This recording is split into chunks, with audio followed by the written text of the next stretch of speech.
Overthinking. पढ़ते समय कितनी बार होता है कि हम ये सोचते हैं कि एग्जाम में मार्क्स अच्छे आएंगे या नहीं आएंगे, हमारे पेरेंट्स क्या सोचेंगे, हमारे टीचर्स क्या सोचेंगे।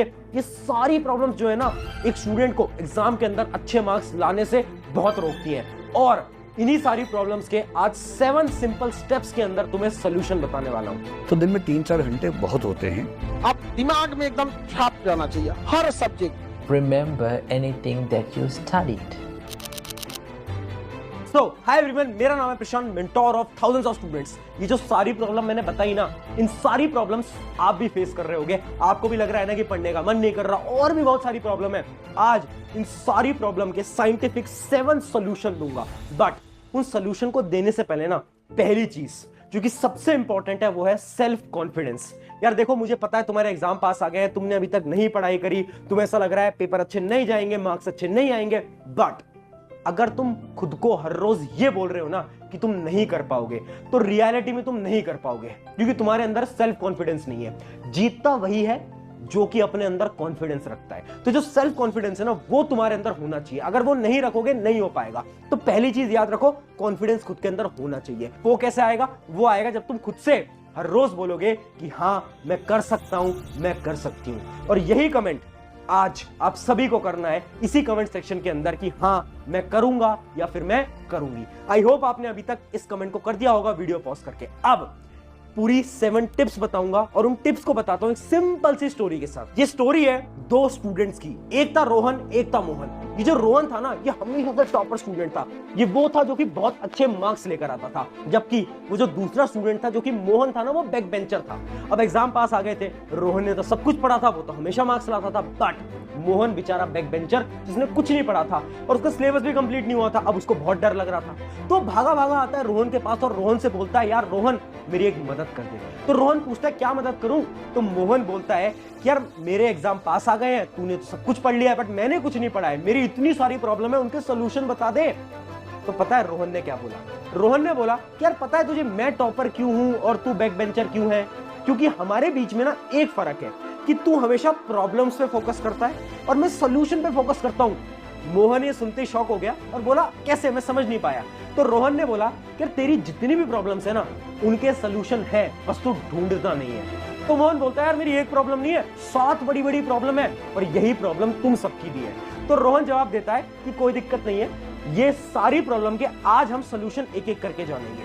तो मोहन बोलता है, मेरी जो सबसे पहली प्रॉब्लम है, जो कि आप सबकी भी होगी, और उस प्रॉब्लम का नाम है द प्रॉब्लम ऑफ प्रोक्रास्टिनेशन, यानी काम को टालना। प्रोक्रास्टिनेशन का मतलब होता है, कितनी बार हम ये सोचते हैं ना कि 10 मिनट बाद पढ़ना स्टार्ट करते हैं, नहीं आधे घंटे बाद पढ़ना स्टार्ट करते हैं, अरे नहीं यार 2:30 बजे से पढ़ना स्टार्ट करेंगे, और जैसे ही 2:45 होंगे तो हम ये सोचेंगे कि 3 बजे से पढ़ना स्टार्ट करेंगे। ये सारी प्रॉब्लम आप लोग भी फेस करते होंगे, मोहन भी यही प्रॉब्लम फेस करता था। और मोहन बोलता है रोहन से, यार ये मेरी इतनी बड़ी प्रॉब्लम है ना, इसका कोई सोल्यूशन निकाल दे। मैं बार बार ये सोचता हूं कि थोड़ी देर बाद, थोड़ी देर बाद, थोड़ी देर बाद, और एग्जाम अब इतने पास आ गए हैं ना कि वो टाइम बचा ही नहीं है।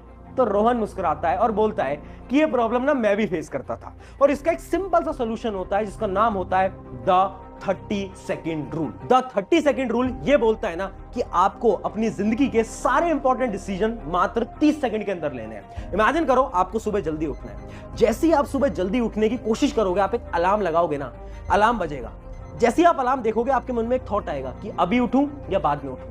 अगर आपने 30 सेकंड के अंदर डिसीजन नहीं लिया, तो आपका जो दिमाग है ना, ये आपको बेवकूफ बना देगा, ये आप पे हावी हो जाएगा, और आपको ये दिमाग बोलेगा कि अभी नहीं उठते, 10 मिनट बाद उठते हैं। और वो 10 मिनट कब आधे घंटे, 1 घंटे, 2 घंटे के अंदर बदल जाते हैं, वो तो आप सबको पता ही है। यानी जितने भी डिसीजन है ना, आपको वो 30 सेकंड के अंदर लेना है। इमेजिन करो, आप सोच रहे हो कि अभी पढ़े या फिर बाद में पढ़े, आपके पास होंगे सिर्फ और सिर्फ 30 सेकंड। उन 30 सेकंड के अंदर आपको डिसीजन लेना है। या तो आप ये सोचो कि हाँ, पढ़ने बैठ जाता हूं, बट अगर आपने अपने दिमाग को 30 सेकंड से ज्यादा समय दिया ना, तो आपका दिमाग बोलेगा नहीं यार, क्या ही करना है पढ़ के, और वो पढ़ाई नहीं कर पाओगे तुम। ये बहुत बड़ी रियलिटी है। दिमाग को ये बोलो कि थोड़ा पढ़ेंगे, आधे घंटे पढ़ेंगे, बट अभी से पढ़ना स्टार्ट करो। अगर तुमने अप्लाई करा ना, तो होगा क्या, जब आप पढ़ने बैठोगे ना, तो आराम से आपका पढ़ाई में फ्लो बन जाएगा, और आप 1-2 घंटे तो आसानी से पढ़ जाओगे।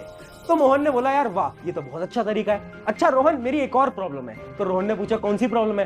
तो अब आ जाती है सेकंड प्रॉब्लम, जिसका नाम है बहुत सारा सिलेबस। यानी ये जो प्रॉब्लम है, ये तो तुम्हारे साथ भी होगी, क्योंकि एग्जाम जो है आप सभी के पास आ चुके हैं और सिलेबस इतना सारा है। मोहन ने भी यही बोला कि इतना सारा सिलेबस है, मैंने कुछ नहीं पढ़ा, कैसे पढ़ूंगा? तो पता है रोहन ने क्या बोला? एक साइंटिफिक स्ट्रैटेजी होती है जिसका नाम होता है the reverse studying method. Reverse studying method क्या होता है? अब तुम्हें डायरेक्टली किताबें, नोट्स वगैरह नहीं पढ़ना है। तुम्हें क्या करना है? सबसे पहले ये देखना है कि कौन सा टॉपिक इंपॉर्टेंट है। हर एक चैप्टर के तुम इंपॉर्टेंट टॉपिक ढूंढोगे। कैसे ढूंढ सकते हो? यूट्यूब पे जाओ, अपने एग्जाम के बारे में सर्च करो। इमेजिन करो तुम जेई की तैयारी कर रहे हो, नीट की तैयारी कर रहे हो, सर्च करो IIT JEE most important topics chapter wise. सारे इंपॉर्टेंट टॉपिक तुम्हें इजीली मिल जाएंगे। अब तुम्हें क्या करना है? उन इंपॉर्टेंट टॉपिक्स को पढ़ना है और फिर क्वेश्चन प्रैक्टिस करनी है। यानी तुम्हें सब कुछ नहीं पढ़ना है, आखिरी के टाइम पे वो पढ़ो जो कि बहुत ज्यादा इंपॉर्टेंट है। और इसी मेथड को बोलते हैं रिवर्स स्टडिंग। तो रोहन ने बोला पता है कभी कभार ना मैं भी इस मेथड को फॉलो करता हूं। कुछ ऐसे सब्जेक्ट होते हैं जो कि मैं नहीं पढ़ पाता, तो आखिरी के टाइम पे मैं भी इसी मेथड को यूज करता हूं, जिसकी मदद से मैं बहुत अच्छे मार्क्स लेके आ पाता हूं। तो ये थी सेकंड प्रॉब्लम। अब मोहन बोलता है कि यार मेरी एक और प्रॉब्लम है।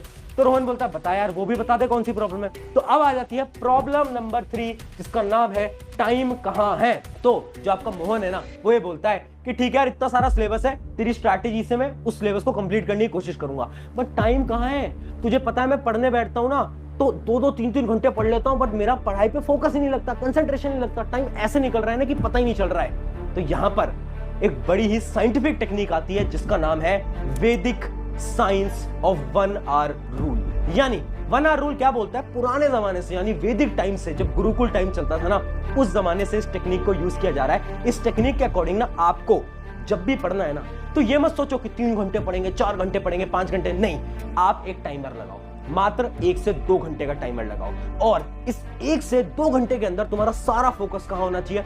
सारा फोकस होना चाहिए पढ़ाई की तरफ। उन 1 से 2 घंटे के अंदर तुम्हें क्या करना है? तुम्हें सारी चीजों के डिस्ट्रैक्शंस को दूर रख देना है। तुम्हारा सारा फोकस होना चाहिए 1 घंटे की जोरदार पढ़ाई की तरफ। अगर आपने इसको फॉलो करा ना, 1 घंटे पढ़ लो, बस 1 घंटे, जरूरत नहीं है 3-3, 4-4 घंटे पढ़ने की। 1 घंटे पढ़ोगे, दिमाग सारी एनर्जी लगा देगा, उस 1 घंटे के अंदर तुम 3 घंटे की पढ़ाई कर जाओगे। और उसके बाद थोड़ा सा ब्रेक लो, वापस 1 घंटे आओ, फिर ब्रेक लो, वापस 1 घंटे आओ।